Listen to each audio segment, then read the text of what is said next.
Fala pessoal, muito boa tarde, sejam bem-vindos ao canal Mengubania, onde o Flamengo é a nossa mania. Convido você a assistir esse vídeo até o final para me dar uma moral aí nas visualizações, tá? E vamos aí para as informações do Flamengo. Eu ia trazer um vídeo só, mas eu sabia que ia ficar muito longo. Então agora eu quero trazer aqui só uma questão financeira e peço que você também preste bastante atenção no que está por vir no ano de 2025. A gente acha aí que só pelo fato do Landim ter saído, e que é uma verdade, ele já melhorou muito o ambiente, as projeções do Flamengo em 2025. Agradeço muito, assim como agradeci o Gabigol por tudo que eles fizeram de 2019 até hoje, mas é a hora de novos ares e com o Mbappé eu acho que a gente vai estar bem, né? Mas a gente tem que sempre ficar de olho, principalmente quando o assunto é contabilidade. A gente nunca pode deixar o Flamengo passar do ponto no sentido de finanças, né? Então aí o Flamengo, de acordo, né, com o Conselho de Administração, o documento está descrito que o clube deverá começar o ano de 2025 com apenas 3 milhões em caixa, né? A título de comparação, um saldo em 2024, a gente iniciou o ano, né, de 2024 em 138 milhões de reais no caixa.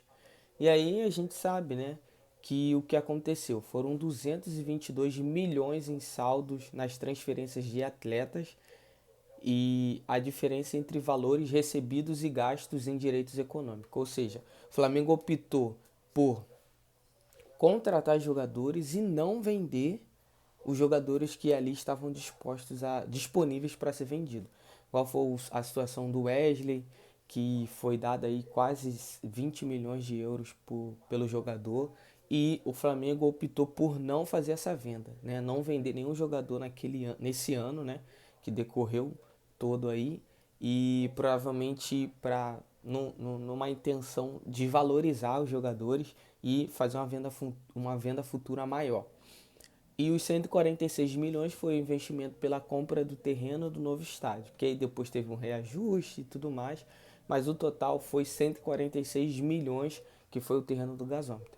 E aí, pessoal, só para vocês entenderem, não é que vai todo ano vai ter essa dívida de esse valor de 143 milhões. A gente comprou algo uma vez à vista, de uma vez só, não tem nada para o outro ano, nada para ano que vem, nada para depois do ano que vem. A gente pagou à vista em dinheiro, pelo Pix ou transferência bancária, 146 milhões. Então, isso tem agora, né, vai estar constado agora no fluxo de caixa, mas depois a gente não vai precisar se preocupar com isso.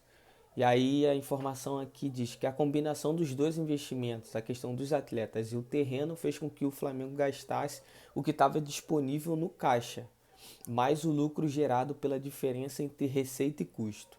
Então sobrou aí somente 3 milhões em caixa. Aí só para comparação aqui, tinha 138 em 2024. A projeção para 2025 são de 3 milhões e 96 mil, né? E aí mais para baixo a gente fala sobre as projeções de 2025, né? Que o resultado aponta alguns juros, né, que saem da conta imediatamente. Mas a gente vai falar sobre questões de receita. A receita de 2024 foi 1 bilhão 111 milhões. Para 2025 ela aumenta para 1 bilhão 167 milhões. E aqui tem outras coisas sobre receitas, deduções, custo, EBITDA, transferências de atletas, amortização, resultado financeiro e ainda tem o Maracanã. E agora eu peço que você preste bastante atenção nessas informações para a gente ter uma noção de quanto o Flamengo gasta no aparato geral, né? A gente fala assim, ah, beleza, faturou 1 bilhão, mas não é que faturou 1 bilhão e a gente está com 500 milhões guardado. A gente usa quase todo o valor. O orçamento mostra que o Flamengo vai superar 1,1 bilhão em faturamento em 2024. E esse ano a gente já vai superar os 1 bilhão e 100 milhões. O departamento financeiro separa o dinheiro em quatro categorias. São 461 milhões em comercial, 419 milhões em televisionamento e premiações, 243 em match day, no caso dia de jogo, e 44 milhões em social, e entre outras. Então, vocês veem que o Flamengo vai muito no comercial, muito na venda dos seus produtos, né? Toda essa questão aqui, camisa e tudo mais, tudo está envolvido aqui, que é o maior é, poder de venda do Flamengo, que é essa questão dos jogadores, mas também a questão comercial. E já em relação aos custos, o montante orçado é de 879 milhões. As expectativas de um aumento entre 2024 e 2025. E aí os valores novamente são divididos aí nos salários e os direitos de imagem do atleta. Aí são 578 milhões em folha salarial, para você ter noção. 198 milhões em despesas gerais e administrativas, 86 milhões em despesas com jogos e 17 milhões em provisões e acordo. Ou seja, o Flamengo no ano, no ano de 2025, ele deve gastar 578 milhões só de folha salarial, pessoal. Então, assim, dividido aí, a gente pode até depois fazer a conta aí nos 12 meses, contando o 13º, mais os funcionários, todas as outras questões, mas são 578. O salário dos jogadores, ele consome basicamente metade de todo o orçamento do ano. Lógico que você não vai pagar 578 milhões de reais de uma vez, mas quando você junta tudo e você vê o quanto você gastou, você vê que, tipo assim, é uma folha muito grande de salário. Muito grande, muito grande. Aí depois você vem em despesas gerais, quase 200 milhões no ano, 86 milhões com despesas e jogos, e 17 milhões em provisões e acordo. Então você vê que nessa questão aqui são quase, fica basicamente 220, não, no caso fica 120 milhões para bater 1 milhão.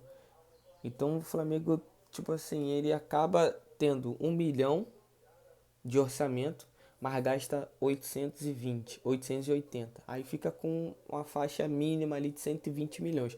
É muito dinheiro ainda assim, é muito dinheiro. 120 bilhões, 120 milhões em caixa é muito dinheiro para a gente fazer todas as questões, se tiver tudo pago. Mas agora entra o que fica mais complicado para a gente, que é o terreno e a construção do estádio. Porque aí você já não vai poder ter, né, uma folha salarial de quase 600 milhões anual, pô.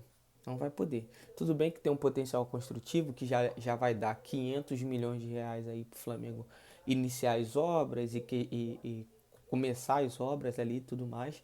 Só que a gente vai precisar ficar de olho aqui, é, vender mais a base, vender mais jogadores, usar mais os caras para poder manter uma base forte, manter uma base que vai continuar funcionando, e jogadores experientes para poder para poder jogar com esses caras. Porque não vai dar, né, para a gente manter esses 600, quase 600 milhões em folha salarial anual. Aí, para finalizar, o cálculo da diretoria, segundo o cálculo da diretoria, a associação fechará 2024 com endividamento líquido de 377 milhões. A redução das reservas financeiras impacta nesse cálculo, uma vez que o valor em caixa é subtraído da dívida. Por outro lado, a compra do terreno para o estádio não causa benefício, pois imóveis não entram na equação. Então, o Flamengo aumenta aí um pouco a dívida, que ela é uma dívida equacionada. Eu não sei em quanto tá, e eles não trouxeram ali a questão real, só disseram que o endividamento líquido é de 377 milhões. Então, é o que não pode passar do controle, né, essas questões de dividendos, né, essas questões das dívidas dos credores, para que a gente consiga pagar todo ano e cada vez menos ficar longe dessa questão dessas dívidas. Então, pessoal, eu queria trazer essas informações porque eu de verdade me assusto muito com essa questão dos números e como esses caras vão se comportar no mercado, tanto dentro do Flamengo quanto é quando eles têm a caneta na mão, né? Quando eles pegam a caneta lá e vai e gastam e fazem tudo isso. Então acredito que com a proposta do BAP de ter um lugar mais profissional, de ter um Flamengo mais profissional, um Flamengo que vai ter mais projeções, ele fala até de uma maneira exagerada aí, juntamente com o diretor do Google, o funcionário do Google lá, que pode ter até 5 milhões de faturamento anual. Então é esperar, né? Mas as projeções são essas. O Flamengo vai precisar ter, nesse ano de 2025, muito cuidado para poder fazer contratações e depois honrar os seus compromissos com os credores e também com toda essa situação do estádio, né? Porque isso já é um compromisso. O Flamengo vai ter que fazer, não tem volta. Então, como é que o Flamengo vai lidar com essa situação? A gente vai ficar sempre de olho aqui, vou trazer para vocês, beleza? Então, esse foi o vídeo, pessoal. Muito obrigado pela participação de vocês. Peço que deixem um like, se inscrevam e tamo junto. Até o próximo vídeo.